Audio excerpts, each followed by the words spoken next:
En fait à une évolution, une révolution, puisqu'on passe effectivement de la gestion des compétences à la gestion des talents. Alors ça veut dire quoi? Ça veut dire qu'en fait les directions de ressources humaines ont une approche beaucoup plus analytique de la place du collaborateur dans l'organisation.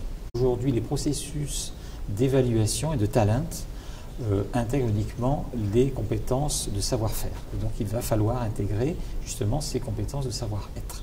Donc le monde est en marche, que ce soit aussi bien sur le big data que sur ces processus, puisque le big data c'est une évolution qui est en marche, et donc probablement à la fin de l'année 2015, voire début 2016, il y aura des outils qui seront à disposition dans les solutions informatiques que nous délivrons aux directions des ressources humaines.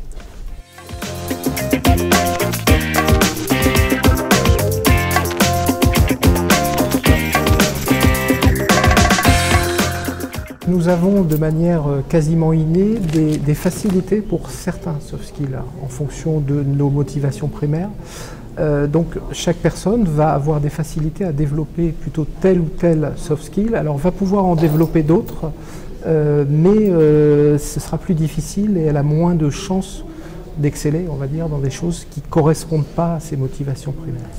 Il y a des managers qui sont des performeurs, qui aiment le dépassement de soi et donc qui vont manager sur le fait d'amener une équipe à performer. Il y a des managers qui sont plus des solidaires finalement et qui vont manager, avoir du charisme de par cet esprit solidaire, le fait.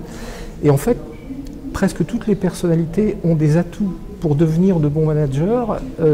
Simplement, il faut sortir de la vision caricaturale du management, mais construire une vision habitée du management en fonction de ce qu'on est.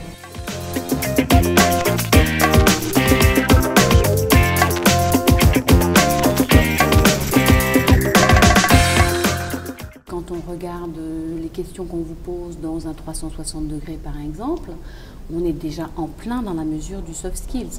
Après, il faut choisir les mots, il ne faut pas qu'il y en ait trop non plus, c'est la difficulté. Est-ce qu'on prend des soft skills d'entreprise ou bien est-ce qu'on prend des soft skills par métier? Moi, j'aurais tendance à dire qu'il faut faire un peu les deux, parce que les soft skills d'entreprise, en fait, ça rejoint les valeurs de l'entreprise. C'est comment je mets en œuvre les valeurs de l'entreprise dans mon comportement de tous les jours. Et puis, par contre, il y a des métiers qui vont avoir besoin de plus de créativité, d'autres plus de rigueur, et ça ne va pas être le même dosage. Donc là, il va falloir aussi rentrer dans une sous-catégorie par métier. Sachant qu'il y a quand même, à mon avis, un chapeau commun qui s'appelle management. Et en matière de RH, on a encore énormément de choses à écrire, ça va venir.